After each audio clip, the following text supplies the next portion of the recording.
A paz do Senhor Jesus, meus irmãos, todos do grupo, jovens. Chegou o meu dia de desafio. Eu vou compartilhar com os irmãos a palavra que está no livro de Marcos, capítulo 14, versículo 32.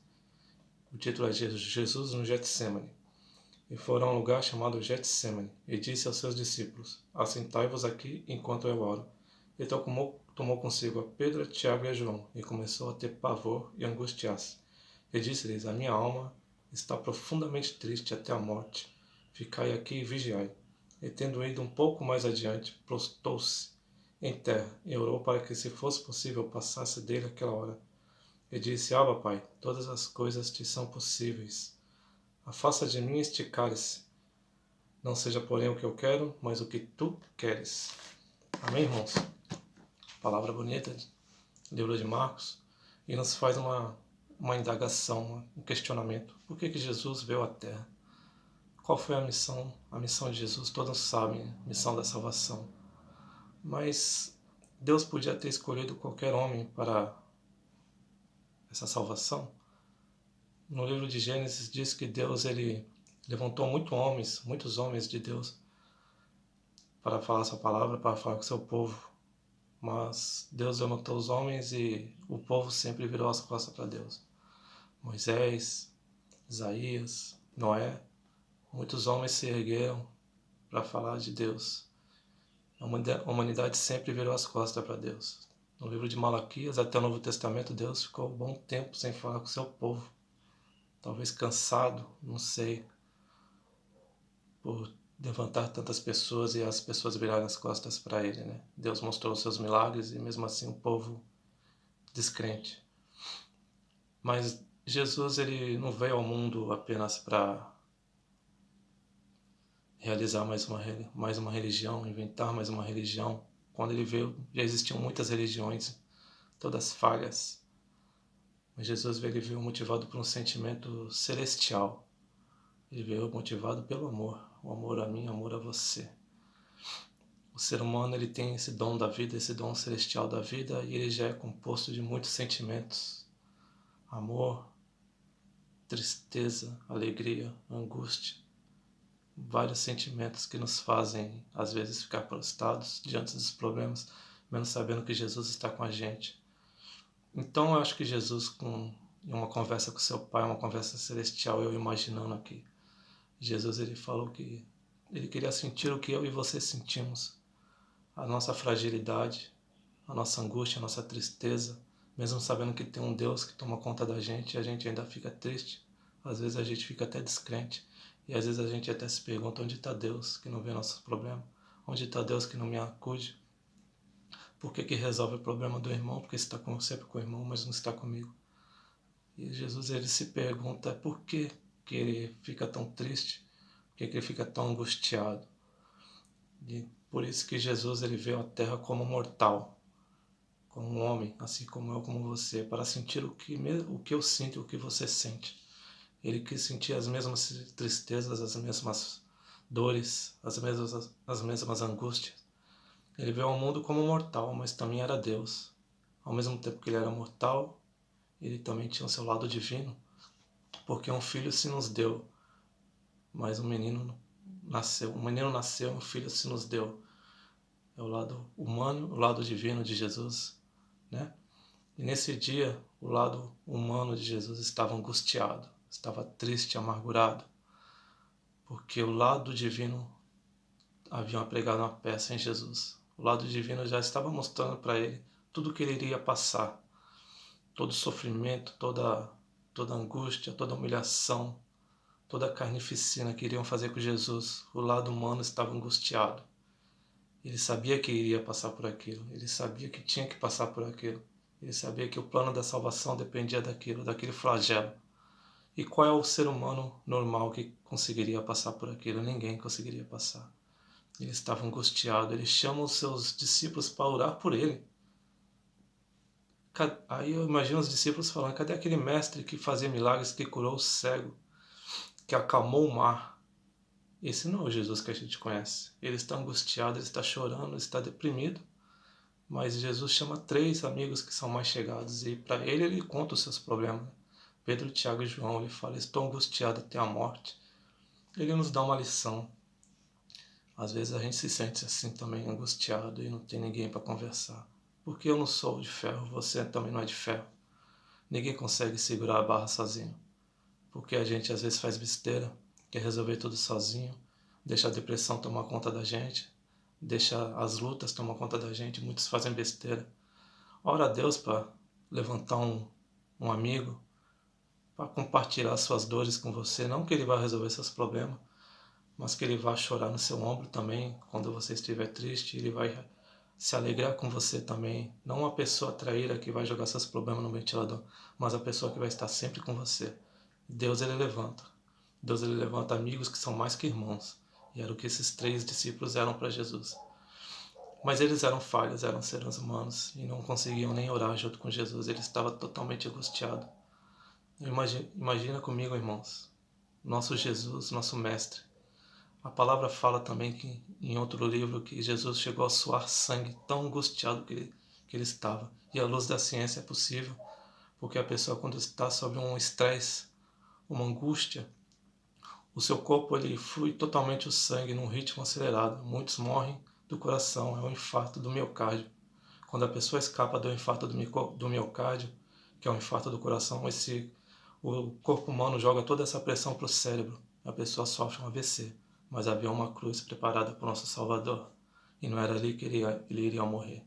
Então o corpo de Jesus deu uma ordem para todo o corpo expelir aquele sangue, aquela pressão que estava dentro dele. Todos os poros de Jesus se abriram e o sangue escorreu pelo corpo dele, pelos braços, pela testa.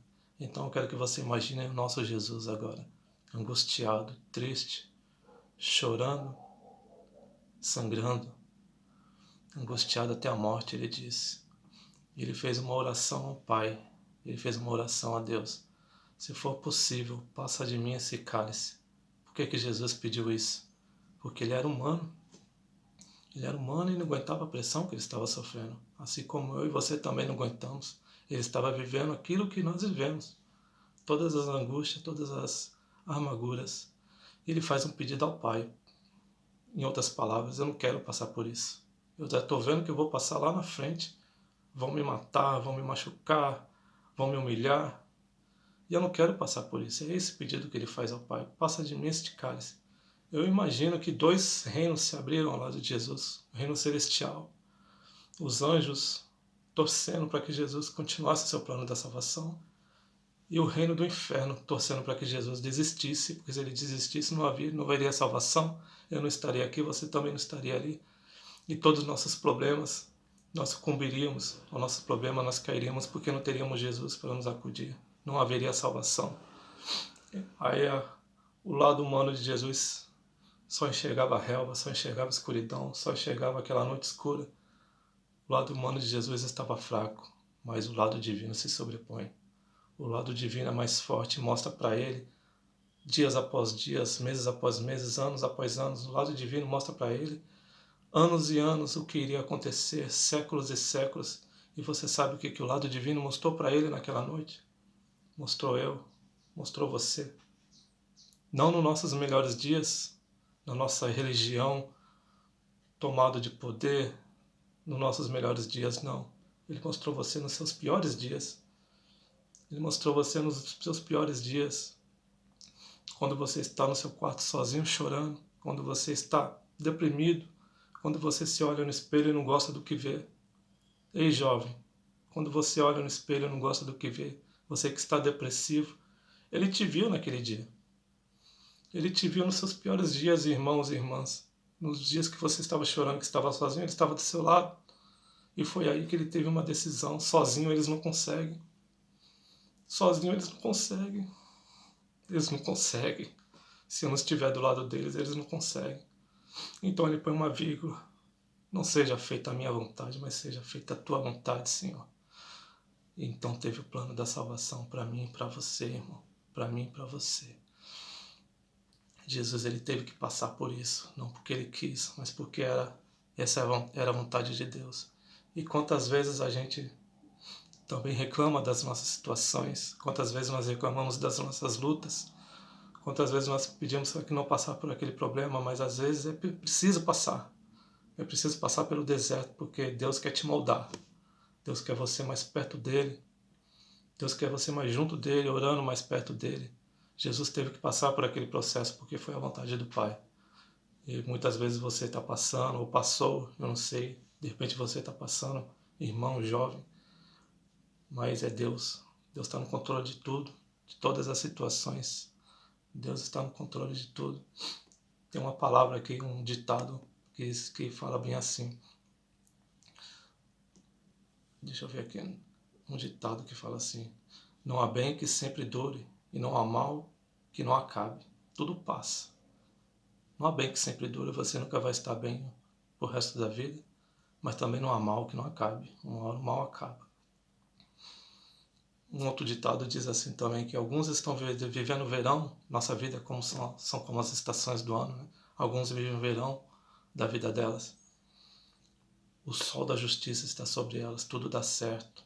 Outras estão vivendo o outono, tudo está começando a dar errado, a doença chegou na casa, o desemprego está batendo a porta.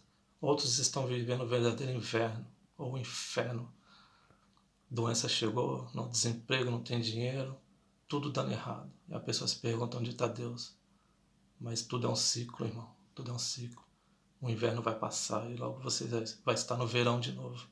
Tudo passa, não tome nenhuma atitude precipitada. Não faça nada pela sua emoção. Os ímpios, eles, quando chegam nessa fase, eles fazem besteira. Eles tiram a própria vida, eles entram em depressão. Nós não, nós cristãos, nós entramos no nosso quarto, dobramos nosso joelho e a gente ora a um Deus invisível, mas real. Não tome nenhuma atitude precipitada. Tudo passa, meu irmão. Tudo passa. Eu quero deixar essa palavra para os irmãos. Não se desanime. Tudo é um processo de Deus. O deserto significa um lugar que não tem nada, um lugar sem vida, um lugar sem água, um lugar inóspito. Por isso que se chama deserto. E quando a gente passa por situações difíceis, por isso que falam que a gente passa pelo deserto. Porque no deserto não tem família, não tem amigos, ninguém pode te ajudar, só Deus. E é no deserto que Deus vai falar contigo.